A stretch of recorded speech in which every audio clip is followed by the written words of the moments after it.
name in a while, Whitehaven. Yeah. You remember they used to have some big-time sprinters. They have, and they have been dominant in the girls track and field team battles. But tell you what, Whitehaven, credit their coaching staff and credit their distance coaching staff, have become a more balanced team. They had the winner, Tarek Johnson, in the 400 last year, who also runs the 800, and he's going to run both today.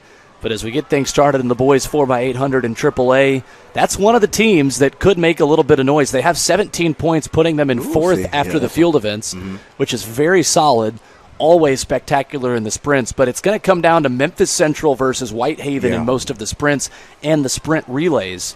And then Brentwood, Hardin Valley, and Daniel Boone, the really good distance programs that are going to score major points in those events. I'm an 800. I'm a 100 guy.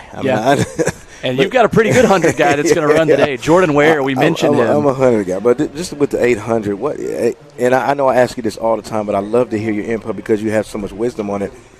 What is the strategy of running 800? I mean, do you, just like right now, we see, somebody getting out really, really fast and getting a big lead. But can you sustain that lead, or is there a strategy? What do you need to do to make sure you run that perfect race? It's injecting just a little bit more speed every 200. You want to get out in a faster opening lap, and you want to be a little bit slower on the second lap, but you want to try to maintain that effort through that third 200 and then sprint it in over the last 200 and 150. You can't get lost in the shuffle of this thing because everybody can sprint off the line, and almost everybody can sprint it in quickly in the final 100 once they know they're almost done. It's the middle part of this race that gets so tough, and maintaining that effort. And Hardin Valley Academy is so good at that, and that's why they have the top team in the state in 7:52 this season, with everybody averaging under 2 minutes. That's pretty doggone good. That is pretty good. And Hardin Valley Academy is going out quickly here in the lead. But they cut into that lead quite a bit. It was like a 30 or 40 leader meet, but now the pack is coming to get him. Bartlett running in second, Beach in third, Brentwood as as Station Camp, the top five. All these top group guys are going to be under 2 minutes. 157. Hardin Valley on the inside, and Bartlett in the red right at 2 minutes as well is going to sprint right up into second. So a good start for those two teams.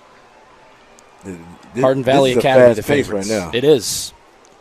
And these guys are running the 800 the way you want to. It is a sprint over that first 200 meters. It's maintaining that effort with about 5% more speed over the second 200. And then when you hit that halfway point, a little bit more speed, and then you attack down that backstretch and put yourself in good position and not run any extra distance on that last curve. Yeah, that's funny that you say extra distance. And I want to ask you a little bit about this. Just to say you're running the second leg, and your first leg is, he did okay. And now you got to make up 20 yards. Yeah. Do you change your race? Do you go hard, or do you just stay with the game plan that the coach told you to stay with? I don't think you change the race as much as you stay very engaged and focused on what the guy in front of you is doing. And we say that contact word a lot. You want to maintain contact to the guy in front of you. What do you mean by contact?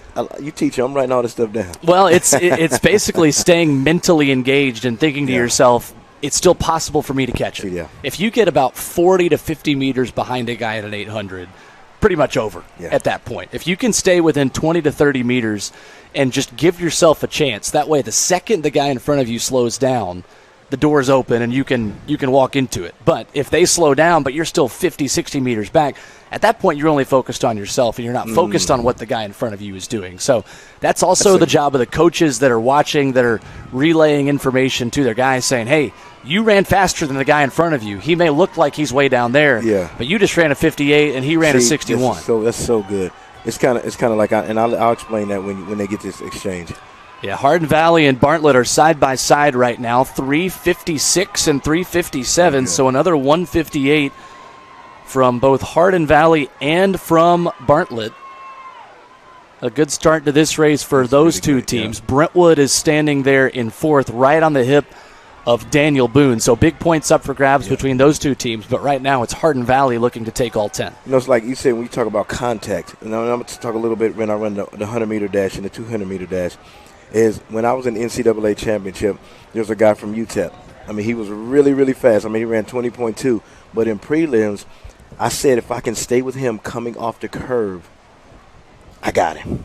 That's right. That's that contact. Got to put the pressure on. You got to put the pressure on. So I'm glad you said that context so the listeners can understand of what it means. It's the same thing in the sprint. If I can just stay with him, then I'm in striking distance to make sure I can make a move.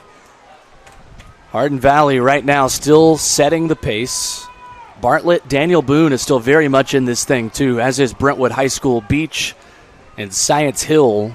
The other teams back in the middle of this pack, but Daniel Boone is doing a good job because this race also can't get tactical right now, Chris, for the top two teams, because then you allow Daniel Boone and Brentwood to have contact going into the anchor leg. So this has to be an honest race for all of these teams, because it gets tactical up front. You try to just wait and kick. Then you're allowing other teams to have a chance to out-sprint you over the final 200. Yeah, just like the 4x1, I put my fastest leg on the second leg. Yeah. In the 4x8, is it kind of like that same concept of, okay, my best guy's my second leg, or you put him first or fourth, or is the strategy the same, or is it a little bit different? I think in the 4x8, depending on how fast your anchor leg can be, you want to give your anchor a chance, because if you've got a 153, 154 guy as the anchor, but the rest of your team is maybe 205 to 210, well, that guy might just be racing for third place at that point. Okay. So depends on how quick your anchor, call it a low stick, in cross-country as well. 6 flat there for Hardin Valley as they pass off to the anchor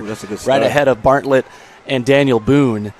That's the interesting thing, because sometimes you also want to put your fastest runner first, to put pressure because on then the field. you can pull more out of your less experienced runners on legs 2 through 4 if they're running for the lead. If they're running for third or fourth, they might not be as motivated to race the guy right next to them, but if they know that a championship is on the line, that they may run something that they've never done before. And then you put pressure on the field.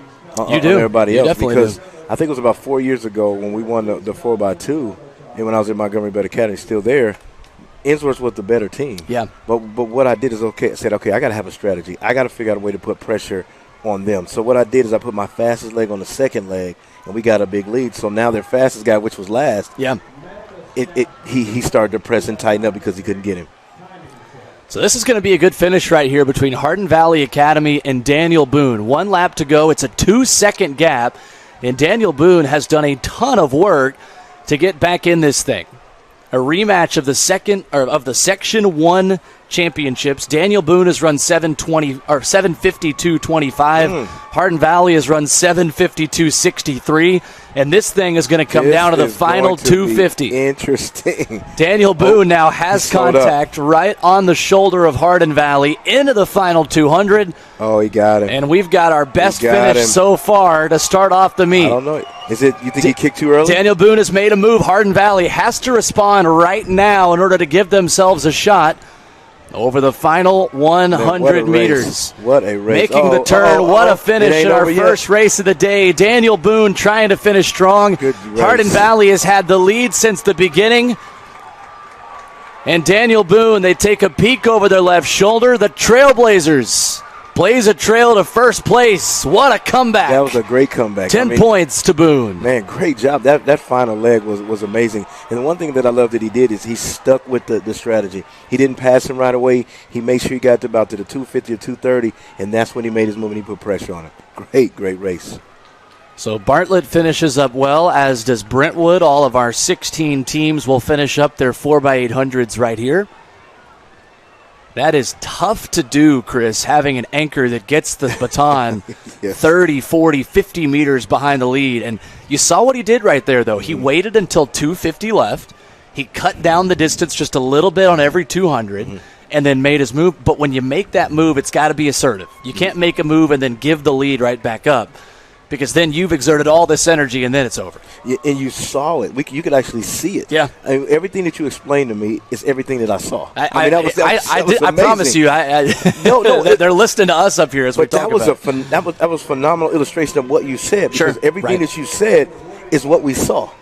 I mean, come on, man. One of the most well-coached teams right there in Tennessee, Daniel Boone High School. They do a great job. Yet? Not yet. That was amazing. Because did I get yours, though? No, man. Oh, man. But, man, what a race, man. You got me so excited about the 4x8 and the 3200. That's what we want right there. Come on. That's what I'm talking about, because I love to see the strategy. I love to see, what the coaches are thinking and what each leg is thinking. So it just makes the meet so exciting, man. Let's go get this thing. Come on, sprints. So the hurdles will go on the track. We take our first commercial break, and coming up, TCU signee Elise Dobson takes the track. Big points up for grabs between Nolensville and Brentwood. More coming.